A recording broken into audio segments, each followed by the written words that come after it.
ओम परमात्मने नमः। ब्रह्म में अपनी स्वाभाविक स्थिति का अनुभव किस प्रकार होता है, इसका विवेचन आगे के श्लोक में करते हैं। तो बाह्य स्पर्शे स्वसत्तात्मा विन्दत्यात्मने यत् सुखम स ब्रह्म योग युक्तात्मा सुखमक्षय मसुनते। अर्थात बाह्य स्पर्शे स्वसत्तात्मा परमात्मा के अतिरिक्त शरीर, इंद्रियां, मन, बुद्धि, प्राण आदि में तथा शब्द, स्पर्श आदि विषयों के संयोगजन्य सुख में जिसकी आसक्ति मिट गई है, ऐसे साधक के लिए यहाँ ये पद प्रयुक्त हुए हैं। जिन साधकों की आसक्ति अभी मिटी नहीं है पर जिनका उद्देश्य आसक्ति को मिटाने का हो गया है, उन साधकों को भी आसक्ति रहित मान लेना चाहिए। कारण कि उद्देश्य की दृढ़ता के कारण वे भी शीघ्र ही आसक्ति के से छूट जाते हैं। पूर्व श्लोक में वर्णित प्रिय को प्राप्त होकर हर्षित और अप्रिय को प्राप्त होकर उद्विग्न नहीं होना चाहिए। ऐसी स्थिति को प्राप्त करने के लिए बाह्य स्पर्श में आसक्ति रहित होना आवश्यक है। तो उत्पत्ति विनाशशील वस्तु मात्र का नाम बाह्य स्पर्श है, चाहे उसका संबंध बाहर से हो या अंतःकरण से। तो जब तक बाह्य स्पर्श में आसक्ति रहती है तब तक अपने स्वरूप का अनुभव नहीं होता। बाह्य स्पर्श निरंतर बदलता रहता है पर आसक्ति के कारण उसके बदलने पर दृष्टि नहीं जाती और उसमें सुख का अनुभव होता है। पदार्थों को अपरिवर्तनशील स्थिर मानने से ही मनुष्य उनमें सुख लेता है, परंतु वास्तव में उन पदार्थों में सुख नहीं है। सुख पदार्थों के संबंध विच्छेद से ही होता है। इसलिए सुषुप्ति में जब पदार्थों के संबंध की विस्मृति हो जाती है तब सुख का अनुभव होता है। वहम जो यह है कि पदार्थों के बिना मनुष्य जी नहीं सकता, पर वास्तव में देखा जाए तो बाह्य पदार्थों के वियोग के बिना मनुष्य जी ही नहीं सकता। इसलिए वो नींद लेना है, क्योंकि नींद में पदार्थों को भूल जाते हैं। पदार्थों को भूलने पर भी नींद से जो सुख, ताजगी, बल, निरोगता, निश्चिंतता आदि मिलती है वह जागृति में पदार्थों के संयोग से नहीं मिल सकती। इसलिए जागृत में मनुष्य को विश्राम पाने की, प्राणी पदार्थों से अलग होने की इच्छा होती है। वह नींद को अत्यंत आवश्यक समझता है, क्यों कि वास्तव में पदार्थों के वियोग से ही मनुष्य को जीवन मिलता है। नींद लेते समय दो बातें होती हैं। एक तो मनुष्य बाह्य पदार्थों से संबंध विच्छेद करना चाहता है और दूसरी उसमें यह भाव रखता है कि नींद लेने के बाद अमुक कार्य करना है। इन दोनों बातों में पदार्थों से संबंध विच्छेद चाहता तो स्वयं की इच्छा है। तो जो सदा एक ही रहती है परंतु कार्य करने का भाव बदलता रहता है। कार्य करने का भाव प्रबल रहने के कारण मनुष्य की दृष्टि पदार्थों से संबंध विच्छेद की तरफ नहीं होती। मनुष्य की दृष्टि पदार्थों से संबंध विच्छेद की तरफ नहीं जाती। वह पदार्थों का संबंध रखते हुए ही नींद लेता है और जागता है।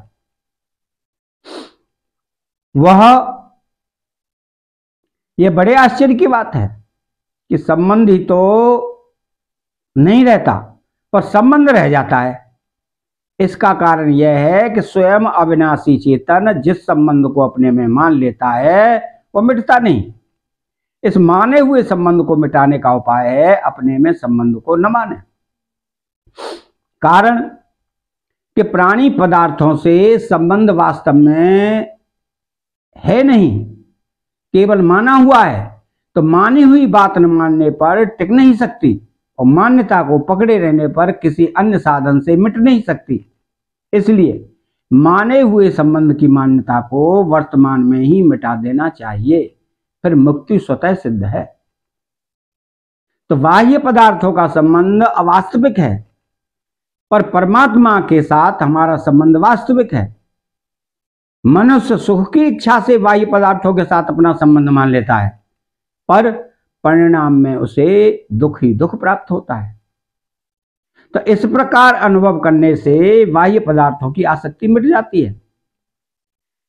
तो विन्दत्यात्मने यत् सुखम, बाह्य पदार्थों की आसक्ति मिटने पर अंतःकरण में सात्विक सुख का अनुभव हो जाता है। बाह्य पदार्थों के संबंध से होने वाला सुख राजस होता है। तो जब तक मनुष्य राजस सुख लेता रहता है तब तक सात्विक सुख का अनुभव नहीं होता। राजस सुख में आसक्ति रहित होने से ही सात्विक सुख का अनुभव होता है। तो सह ब्रह्म योग युक्तात्मा, तो संसार से राग मिटते ही ब्रह्म में अभिन्न भाव से स्वतः स्थित हो जाती है।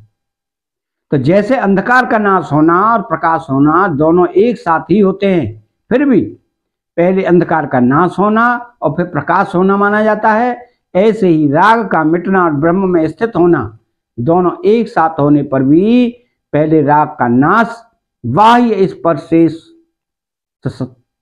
आत्मा और फिर ब्रह्म में स्थित ब्रह्म योग युक्तात्मा मानी जाती है। तो जैसे 13वें अध्याय के पहले श्लोक में क्षेत्रज्ञ जीवात्मा के द्वारा अपने को क्षेत्र शरीर से सर्वदा अलग अनुभव करने की बात आई है, और फिर दूसरे श्लोक में क्षेत्रज्ञ के द्वारा अपने को परमात्मा तत्व से सर्वदा भिन्न अनुभव करने की बात आई है, ऐसे ही यहां पहले बाह्य स्पर्श से सत्तात्मा पद से शरीर संसार से अपने को सर्वदा अलग अनुभव करने की बात बताकर फिर ब्रह्म योग युक्तात्मा पद से अपने को परमात्मा तत्व से सर्वदा अभिन्न अनुभव करने की बात बताई गई है। तो भोगों से विरक्त होकर सात्विक सुख मिलने के बाद मैं सुखी हूं, मैं ज्ञानी हूं, मैं निर्विकार हूं, मेरे लिए कोई कर्तव्य नहीं है, इस प्रकार अहम का सूक्ष्म अंश शेष रह जाता है। उसकी निवृत्ति के लिए एकमात्र परमात्मा तत्व से अभिन्नता का अनुभव करना आवश्यक है। कारण कि परमात्मा तत्व से सर्वदा एक हुए बिना अपनी सत्ता, अपने व्यक्तित्व, परिच्छिन्नता या एक देशीयता का सर्वदा अभाव नहीं होता। तो सुख मक्षयमश्नुते, जब तक साधक सात्विक सुख का उपभोग करता रहता है तब तक उसमें सूक्ष्म अहम सूक्ष्म परिच्छिन्नता रहती है। तो सात्विक सुख का भी उपभोग न करने से अहम का सर्वदा अभाव हो जाता है और साधक को परमात्मा तत्व स्वरूप चिन्मय और नित्य एक रस रहने वाले अविनाशी सुख का अनुभव हो जाता है। इसी अक्षय सुख को आत्यंतिक सुख, अत्यंत सुख, एकांतिक सुख आदि नामों से कहा गया है। इसका अनुभव होने पर उस परमात्मा तत्व में स्वाभाविक ही एक आकर्षण होता है, जिसे प्रेम कहते हैं। इस प्रेम में कभी कमी नहीं आती, प्रत्युत यह उत्तरोत्तर बढ़ता ही रहता है। तो उस तत्व का प्रसंग चलने पर, उस पर विचार करने पर पहले से कुछ नयापन दिखता है। यही प्रेम का प्रतिक्षण बढ़ना है। इसमें एक समझने की बात यह है कि प्रेम के प्रतिक्षण बढ़ने पर भी यदि पहले कमी थी और अब पूर्ति हो गई, ऐसा प्रतीत होता है, तो यह साधन अवस्था है। यदि नयापन दिखने पर भी पहले कमी थी अब पूर्ति हो गई, ऐसा प्रतीत नहीं होता, तो यह सिद्ध अवस्था है। अतः चैनल को सब्सक्राइब करें, बेल आइकन घंटी को दबाएं और कमेंट बॉक्स में जय श्री कृष्ण लिखें। बोलो जय श्री कृष्ण।